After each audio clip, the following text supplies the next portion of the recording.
상상해보세요. 지금은 1388년 고려 말기의 혼란스러운 시대입니다. 몽골 제국의 영향력이 약화되고 내부적으로는 부패한 권문 세족과 외부적으로는 명나라와의 갈등이 극에 달한 상황입니다. 이성계 장군은 고려의 마지막 왕, 공양왕으로부터 대규모 군대를 이끌고 명나라를 침공하라는 명령을 받습니다. 당시 명나라는 요동지방에 대한 지배권을 주장하고 있었고 이는 고려의 국익과 충돌했습니다. 압록강을 건너 요동을 공격하라는 명령은 겉으로는 명나라와의 갈등 해결을 위한 것이었지만 실상은 권문 세족의 권력을 유지하기 위한 정치적 술책이었습니다. 그러나 군대를 이끌던 이성계 장군은 이 명령을 수행하는데 심각한 우려를 품고 있었습니다. 장마로 인해 병사들은 지쳐 있었고 군량은 부족했으며 적지에서 전쟁을 치를 경우 대규모 피해가 예상되었습니다.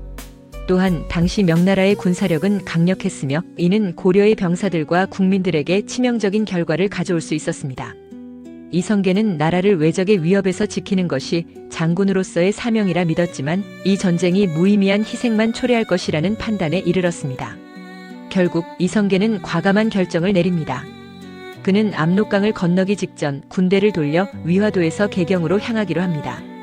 이는 단순한 회군이 아니었습니다. 그는 고려의 부패한 권문 세족과 무능한 지도층에 대해 강력히 도전하기로 한 것입니다. 이성계의 결단은 단순히 군사적 전략을 넘어선 정치적 혁명이었습니다. 당시 많은 병사들과 민중들은 그의 결정을 지지했으며 이는 민심이 이미 고려 왕조에서 멀어져 있음을 의미했습니다. 개경으로 돌아온 이성계는 민심과 군대를 바탕으로 권력을 잡기 시작했습니다. 그는 신진사대부와 연합하여 고려의 낡고 부패한 체제를 무너뜨리고 새로운 왕조를 세우는 기반을 마련했습니다. 1392년 이성계는 결국 조선을 건국하며 태조에 등극했습니다. 조선 왕조는 500년 동안 이어지며 유교 중심의 정치와 문화를 꽃피웠고 한국 역사의 중요한 전환점이 되었습니다. 하지만 만약 이성계가 위화도에서 회군하지 않았다면 한국의 역사는 어떻게 달라졌을까요? 그의 군대가 명나라와의 전쟁에서 패배했다면 고려는 외교적 위신과 군사적 자원을 잃고 더 큰 혼란에 빠졌을 것입니다. 이성계와 그의 군대는 역사의 무대에서 사라졌을지도 모릅니다.